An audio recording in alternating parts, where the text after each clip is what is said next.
dirty day for the Dons in a power procession, Buddy and his protege continues Sydney's unbeaten start and the moment the Cats stole victory over the Lions. All that and more to come from the round so far, brought to you by AAMI.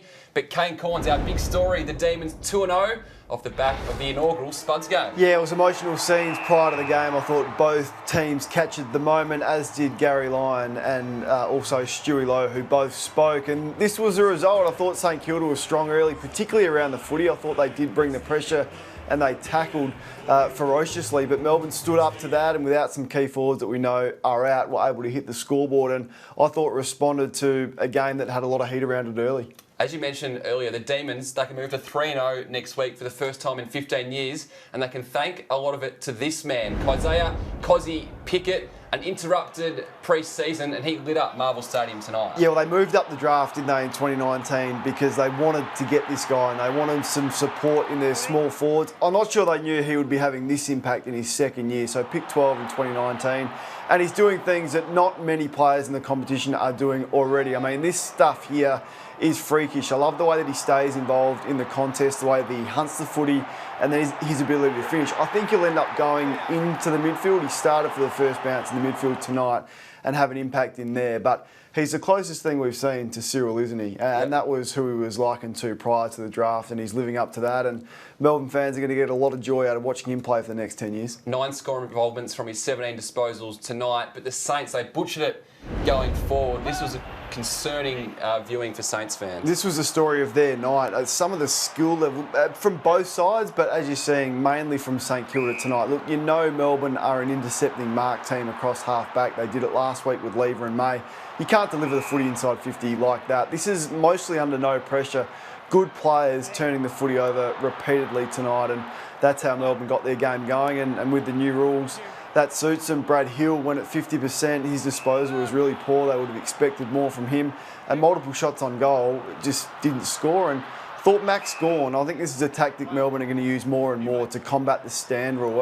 All the talk in the pre-season was Gawn pushing forward. Yep. Well, I reckon tonight he pushed back. So he's almost going to play that old school kick behind the play to support and give extra numbers to combat that fast ball movement that teams are going with the new stand rule, and he's got the aerobic capacity to be able to pull it off. And we've long questioned Melbourne's ability to score 31 scoring shots tonight without Ben Brown and Sam Wiedemann, so they found a way to hit the scoreboard. To Adelaide next, this is one-way traffic, especially in the first half. The power over the Bombers couldn't lay a glove on them to half-time. So at half-time, they'd kicked 8 goals from backline transition, which would be the most scary and frightening thing for Ben Rutten, because all I've heard him speak about since he's been at that club is defence and getting the players to buy in. Well, they're not buying in, and we're going to take another look at this one behind the goals. We could have shown 5, 6, 7 clips of this. We're going to highlight Zach Butters in the middle of the ground and 3 Essendon opponents in the vicinity of him. Now, if Ben Rutten wants a defensive side, they have to go. One of them has to swivel their head and go with Zach Butters, who had an absolute field day. They don't. He gets on the end of it. The zone breaks down, the 18-man zone, and away they go. Look at that. He's put 30, 35 metres on those 3 Essendon opponents in the space of a couple of seconds, then bang, easy inside 50 mark. They did it time and time and time again, and it was a training drill at Adelaide Oval today. These are some of the numbers from the first half alone. What stands out for you most there? Well, all of it, like across the board. Usually you're not beaten comprehensively in all facets of the game. Disposals, contested, the inside 50, around the footy, smashed, and Port Adelaide were able to get a run on, and they just looked so smooth, didn't they? They did it last week against North Melbourne. Port Adelaide are going to be tested. They haven't been tested in the pre-season or in the first 2 rounds. They got West Coast and then Richmond. So we'll get a better gauge of them, but they're going to cut you up if you bring that lack of effort like Essendon did today. You spoke about the Bombers' defence. They conceded 10 goals in the last half last week against Hawthorn, 11 in the first half today against Port Adelaide. They're 0-2 now. A lot of pressure is going to come on this footy club. Yeah, it is. And I'm interested in these scenes. Like, you can see the score there, 5-1, 31 to no score. And Ben Rutten does look perplexed. He looks startled.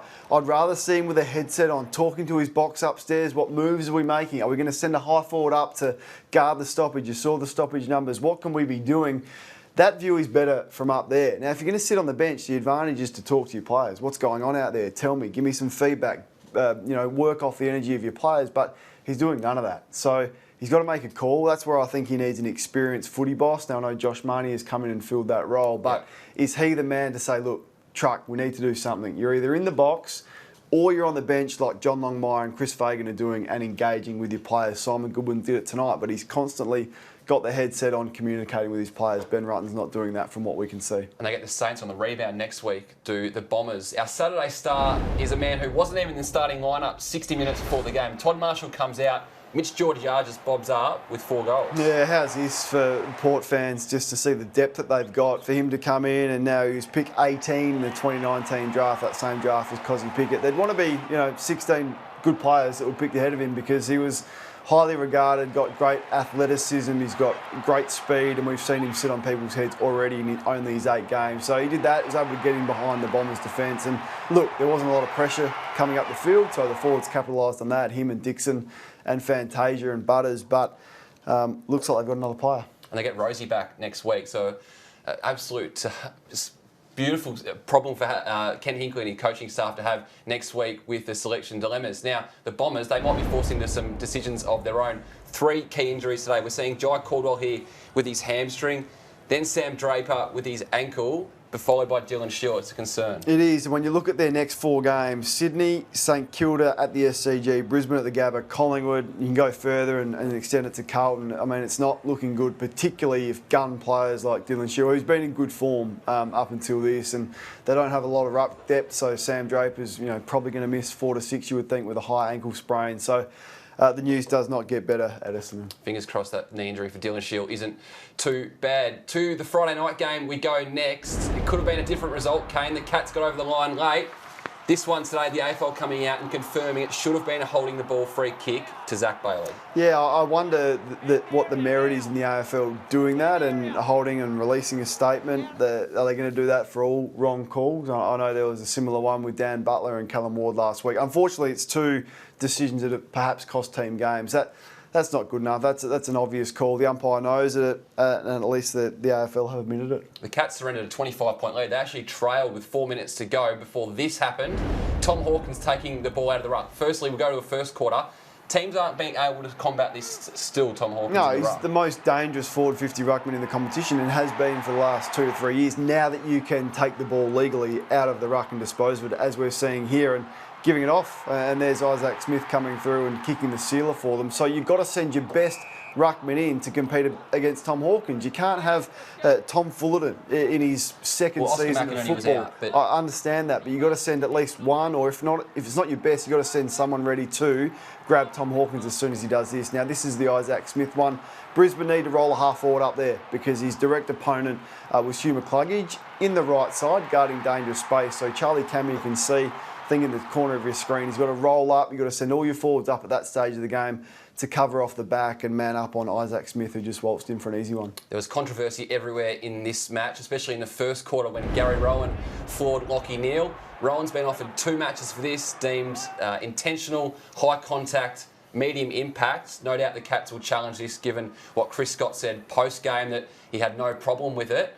It brought on a little bit of a fiery moment at quarter time. Well, the system's broken for me if Patrick Dangerfield gets 3 weeks for a head clash in a contest with no malice whatsoever, and Gary Rowan gets 2 weeks for what could have been a really serious king hit, and it was 100 metres off the ball or 50 metres off the ball. It was ugly, and it deserved more than 2 weeks if Dangerfield's going to get 3 for an absolute accident when the ball is right there. Now, Chris Scott out there as well. Look, it's a bad look when the players drag him away. Yeah, I think Joel Sell would drag him away. But it's not, I mean, he's not animated. I've seen a lot worse on a footy field. I don't want to make too much out of that. It's an emotional game. There's a lot riding on it, and he didn't get physical with the opposition. Would he have done it again? I don't think so, and he would admit that, but I'm not going to be too outspoken on that one. The AFL will review that moment in their review on Monday. Just quickly, Oscar McInerney came off, injured his ankle in the first quarter.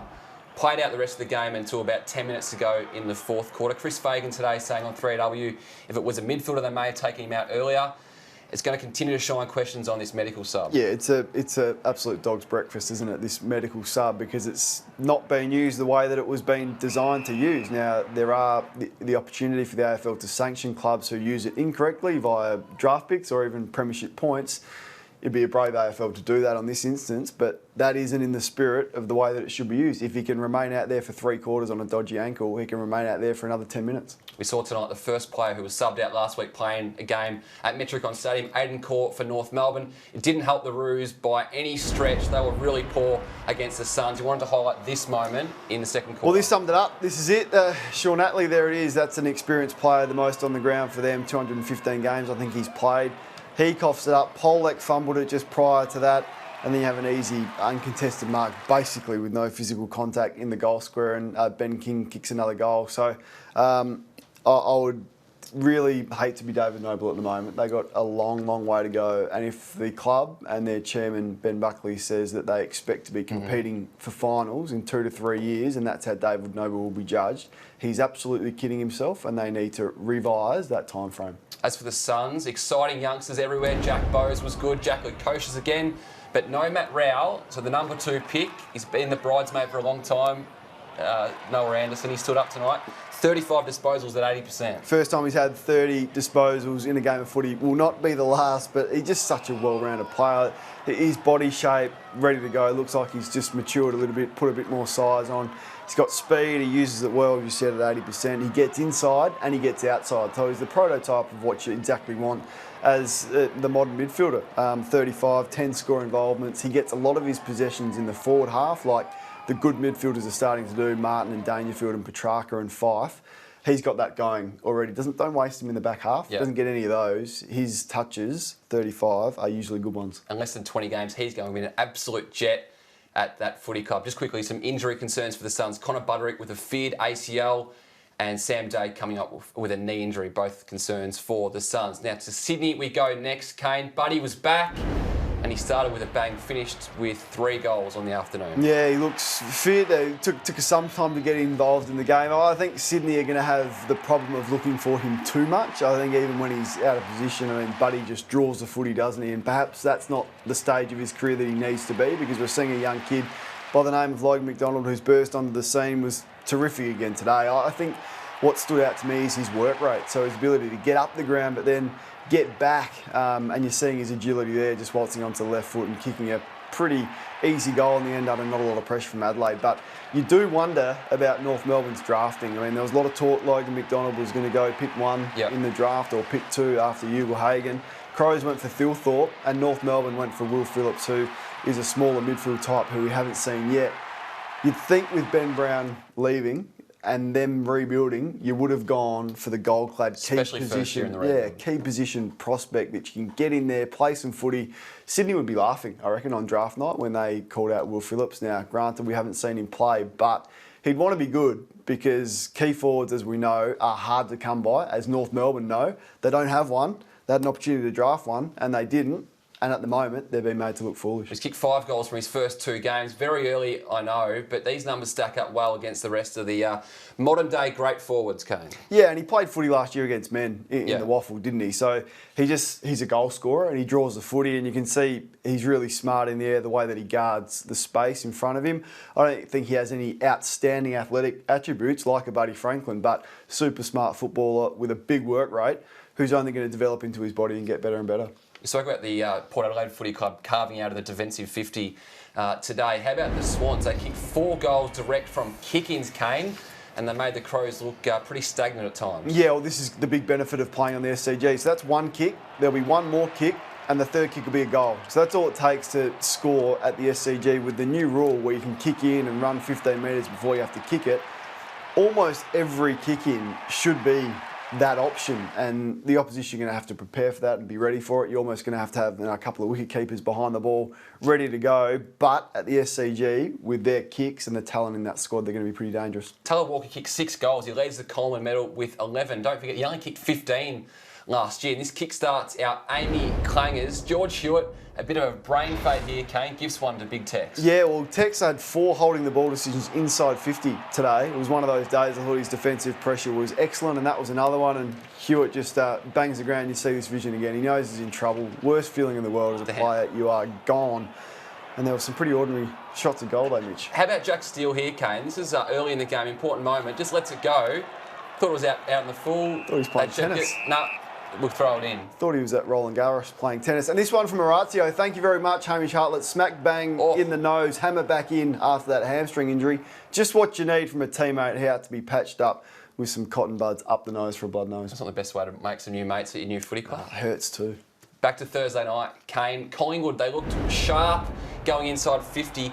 16 marks they took on the lead and they carved up the Blues. Lowest scoring side last week with 7 goals, Collingwood. What a turnaround it was. Just got their game going, played with some freedom. I mean, Carlton allowed them to do that. They only laid 41 tackles on the night and 10 players had 1 tackle or less. So there was, as you're seeing here, not a lot of pressure coming in from the ball carrier, and they were able to get a hold of Lockie Plowman. Plowman made Jamie Elliott look like Lee Matthews at times, and whoever they moved him onto, he got goals kicked against him. It was Hoskin Elliott, it was DeGoey, it was Elliott. Dacos pushed him over in the goal square for an easy one. So Carlton fans are really hurting on the back of that performance. And 9th year in a row they've started 0-2. There was some optimism in round 1, same old story, and they served that up. And then to see the scenes after the game, I think was what really made the Carlton fans irate. It may be a small thing, but when Plowman's had probably 7 goals kicked on him in the first half of footy, Carlton fans are hurting. Perhaps the first time they've seen their club play in about 500 days, and you see a player who's been towed up laughing with an opposition player. It's not a good look for me. As I said, not a massive issue, but Carlton fans, I know, took notice of that. And the other man in that shot, Brodie Grundy, bounced back after we put the spotlight on him last week. To the rest of the round we go. Richmond and Hawthorn tomorrow. Nick Vlosson's been ruled out. One of the other players subbed last week. He'll miss with that knee injury. Is anyone going to play on Dustin Martin, is what I want. Is Hawthorn going to put any time into Dustin Martin? We'll wait and see. Great game at Marvel between the Western Bulldogs and West Coast. And then Fremantle and Giants is a big one as well, particularly for Leon Cameron and his Giants. And the Giants have dropped Tom Green. A bit of a statement from Leon Cameron and his match committee. Now, Kane, to our one more thing. Brilliant scenes before the game. A really moving moment, as you mentioned, from Gary Lyon, Tony Lockett and Stuart Lowe. For the Time to Talk initiative. They delayed the game by 2 minutes in a push to get people to talk to their mates, pick up the phone, flick a text to check in with your friends and loved ones. It was a great initiative. Yeah, the AFL does this so well, and well done to the St Kilda Footy Club in particular, the Frawley family, to everyone who was involved in this. And like Matty's match that we've seen the Saints be involved in, you would hope this is a regular fixture between these two sides because it was that good, it's that important. Such a powerful message delivered tonight, and well done to both clubs. There's more information at movember.com/spud, and you can donate. Kane, who is going to tank Dusty tomorrow? Liam Shields. Okay, let's see how we go. We'll see you at the same time, same place here on the round so far next week.